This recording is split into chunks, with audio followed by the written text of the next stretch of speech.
Baik, setelah tadi kita sudah saling mengenal satu sama lain, selanjutnya kita akan mengenal materi apa yang akan kita pelajari untuk beberapa pertemuan ke depan dan aplikasi apa yang akan kita gunakan selama pembelajaran kali ini. Karena di sini saya akan mendampingi kalian untuk mempelajari animasi 3 dimensi, maka dari itu saya menggunakan aplikasi Blender versi 2.80 ya. Nah, nanti project akhirnya kita akan membuat sebuah desain interior ruangan, baik itu ruang tamu, ruang tengah, ruang tidur, ataupun ruang-ruangan yang lainnya. Nanti disesuaikan dengan keinginan kalian masing-masing ya. Kita lanjut saja. Saya kira di sini pasti sudah paham banget ya, bisa membedakan apa itu 3 dimensi dan apa itu 2 dimensi, bagaimana objek 3 dimensi dan bagaimana objek 2 dimensi. Objek 3 dimensi adalah objek yang mempunyai titik koordinat sebanyak 3, yaitu titik X, Y, dan Z, yang memiliki tinggi, lebar, dan kedalaman yang sama sehingga dapat dilihat dari berbagai arah. Itu untuk objek 3 dimensi. Sementara untuk objek 2 dimensi adalah objek yang mempunyai 2 garis koordinat atau 2 titik koordinat, yaitu X dan Y, dan hanya dapat dilihat dalam satu arah saja. Contohnya seperti ini. Ini adalah penampakan objek 2 dimensi dan 3 dimensi. Selanjutnya, secara umum terdapat 3 teknik modeling yang sering digunakan dalam pembuatan animasi 3 dimensi. Ada teknik primitive modeling, NURBS modeling, sculpting modeling. Nah, untuk kedepannya kita akan menggunakan teknik primitive modeling. Sebelum kita masuk ke teknik primitive modeling, kita kenali dulu teknik-teknik yang lainnya ya. Apa sih itu teknik primitif? Apa sih itu teknik NURBS? Apa itu teknik sculpting? Oke, kita berkenalan dengan namanya teknik primitif ya. Teknik primitif ini adalah teknik yang menggunakan objek-objek solid yang sudah ada pada standar geometri seperti box, kerucut, kubus, bola, silinder, tabung, cincin, piramida, dan bidang datar. Objek tersebut memiliki susunan titik yang mana memiliki jumlah tertentu dan apabila disambungkan akan membentuk sebuah garis. Dan apabila garis tersebut dihubungkan, maka akan terbentuklah sebuah bidang. Itu adalah teknik primitive modeling. Di sampingnya sudah tersedia gambar. Di situ yang di tengah ya, ada box dan juga kerucut segitiga, yang apabila dikombinasikan akan terlihatlah gambar seperti rumah ya kalau dilihat. Nah, itu adalah teknik primitive modeling. Selanjutnya adalah teknik NURBS modeling ya, itu untuk teknik kedua. Teknik ini merupakan teknik dengan model permukaan halus yang diciptakan melalui penggunaan kurva Bezier untuk membentuk permukaan NURBS jadi untuk membentuk permukaan NURBS itu dengan menarik 2 atau lebih kurva dalam ruang 3D. Seperti kita lihat gambar di samping, itu banyak banget kurvanya ya. Iya ya. Nah, modeling dengan NURBS ini merupakan metode yang hanya digunakan untuk membangun model organik. Apa itu model organik? Model organik adalah merupakan subjek yang secara alami ada di alam, seperti manusia, hewan, tumbuhan, batu, dan yang lainnya. Seperti ini kan gambar manusia ya yang menggunakan teknik NURBS. Selanjutnya ada teknik sculpting. Teknik ini merupakan teknik memahat secara digital. Perangkat lunak yang digunakan juga ada model sculpt, diantaranya adalah ZBrush, 3D Max, Maya, Blender, dan lain-lain. Nah, itu adalah 3 teknik yang sering digunakan pada pembuatan animasi 3 dimensi. Nah, selanjutnya kita akan mengenal fitur-fitur apa saja yang ada di dalam aplikasi Blender dan fungsinya itu untuk apa. Maka dari itu kita lihat saja langsung penampakan aplikasi atau tampilan aplikasi Blender itu seperti apa. kita lihat ya.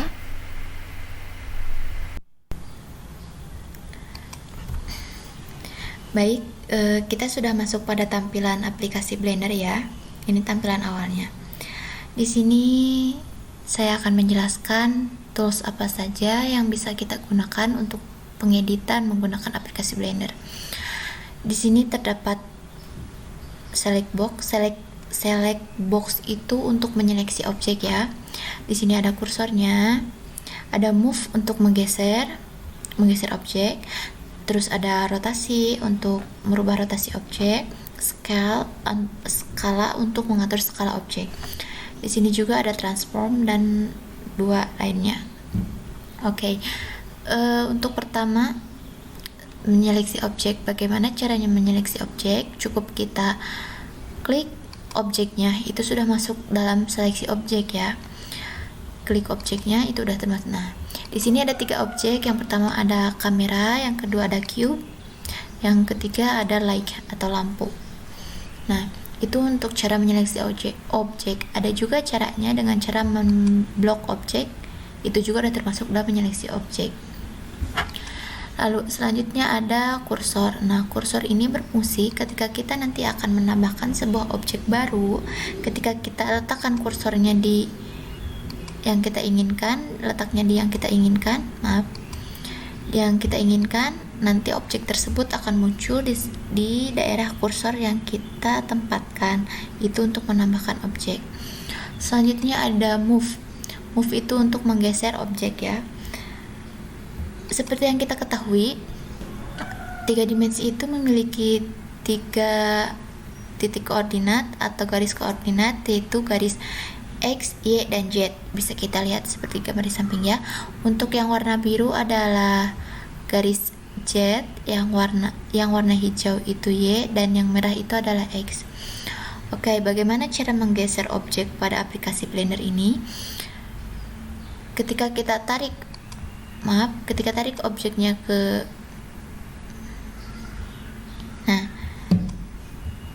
ketika kita tarik objeknya ke arah kurva yang warna hijau, objek akan mengikuti. Lalu kita tarik ke arah Z. Nah, akan seperti ini ya. Ini untuk menggeser objek.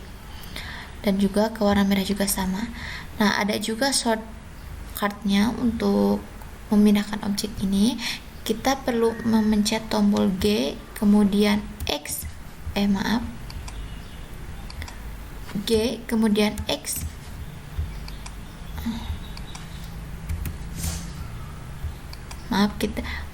Sebelum kita memindahkan objek, kita harus klik objeknya terlebih dahulu, kemudian pencet G dan X. Nah, ketika saya memencet G dan X secara bersamaan, maka objek akan mempunyai rute perpindahan ini ya, yang di garis Z. Yang di garis X, yang merah. Untuk apabila kita akan memindahkan objek di jalur X, maka kita hanya perlu memencet secara bersamaan keyboard G dan X. Untuk Z juga sama, G dan Z. Untuk Y juga sama, yaitu G dan Y. Itu untuk memindahkan objek atau move, menggeser objek ya. Selanjutnya adalah rotasi. Nah, kita bisa lihat kan objek ini hanya dapat dilihat dari arah depannya saja mungkin. Nah, kita akan merubah rotasi objek tersebut agar bisa terlihat dari sisi mana saja. Nah, seperti ini contohnya ya. Misalkan untuk kita rubah yang ininya. Nah, bisa seperti ini juga bisa. Itu untuk merubah rotasi objek. Bisa juga dengan cara seperti ini. Bukan ini ya. Selanjutnya ada skala. Untuk merubah skala itu agar skalanya lebih besar atau lebih kecil, lebih besar. Nah, selain skala bisa diatur langsung ditarik dari objeknya juga, kita juga bisa merubah skala dari sini. Ketika kita merubah skalanya menjadi misal 1, nah objek pun akan berpindah ya, seperti itu. Bisa secara langsung dengan menarik objeknya, atau bisa langsung kita mengisi di sini. Di sini juga ada lokasi, ada rotasi juga bisa di sini ya diaturnya. Nah, itu untuk skala objek. Kemudian ada transformasi objek. Transformasi objek juga itu hampir sama. Nah, transformasi objek sama seperti rotasi. Tuh. Kalau transformasi objek, kita bisa misalkan membuat objek agar lebih besar ke arah sumbu X misalkan ya, seperti ini. Atau misalkan mau diberdirikan objeknya, kita bisa menggunakan rotasi objek. Maaf. Misal seperti ini, dah cukup. Misal seperti itu. Ataupun mungkin dengan bentuk yang lain bisa ya. Itu untuk transformasi objek. Nah, kemudian kita akan bagaimana sih caranya untuk menambah objek? Gampang saja, bisa kita kursornya di mana dulu, kemudian klik add.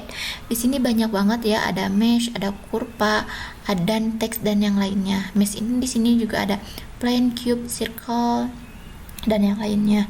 Kurva juga ada kurva Bezier, circle dan yang lainnya. Di sini masih banyak, tergantung nanti kebutuhan kita ingin menggunakan apa dan akan menambahkan apa ya. Bisa contohnya saya hanya akan menambahkan cube lagi aja ya. Nah, cube-nya akan terletak pada kursor yang kita letakkan kan ya. Objek terdapat pada kursor yang kita letakkan. Nah, untuk melihat objek apa saja yang ada pada yang akan kita buat atau yang ada di ruangan ini tuh, kita bisa lihat di sini di scan collection. Nah, di sini ada kamera ini ya, yang segitiga tadi. Terus ada cube pertama yang kita buat, lalu cube kedua yang tadi kita tambahkan, kemudian ada light atau lampu ya. Ini untuk melihat objek apa saja yang kita gunakan di dalam aplikasi Blender ini. Nah, kemudian bagaimana untuk melihat navigasi viewport? Untuk melihat objek dari arah depan, belakang, bawah, atas, yang seperti itu. Caranya untuk navigasi objek, kita klik di sini saja. Maaf. Nah, kita bisa melihat objek di bagian atas, bagian samping. Nah, dan juga objek dari bagian bawah. Kita lihat coba. Nah, seperti ini penampakan objek dari bawah ya. Kita kembalikan. Nah, itu untuk navigasi viewport, untuk melihat posisi objek dari berbagai arah. Nah, itu untuk navigasi viewport. Dan kita juga tadi sudah tahu bagaimana cara untuk menambahkan objek ya. Kalaupun nanti kita menambahkan objek yang sama atau cube, nah kita bisa lihat di sini ya, ada beberapa objek yang kita masukkan. Nah, saya kira memang pengenalan ini tidak semua fitur atau tidak semua tool saya jelaskan, saya sampaikan, tapi saya menyampaikan hanya dasarnya saja yang akan kita pakai untuk pembuatan nanti ke depannya. Saya harap pembelajaran kali ini bisa kalian ikuti dan bisa kalian pahami. Oh, ternyata aplikasi Blender itu bisa seperti ini, dan bagaimana cara menggeser objek, cara rotasi objek, cara transformasi objeknya, cara melihat navigasi viewportnya seperti apa. Saya rasa tadi saya juga sudah sampaikan dan saya harap kalian juga bisa memahami ya. Saya rasa dicukupkan sekian untuk pengenalan aplikasi Blender ini. Sekian dari saya. Mohon maaf apabila selama penyampaian materi mungkin terlalu cepat ataupun apa. Mohon maaf apabila banyak kekurangan. Wabillahi taufiq wal hidayah. Wassalamualaikum warahmatullahi wabarakatuh. Terima kasih.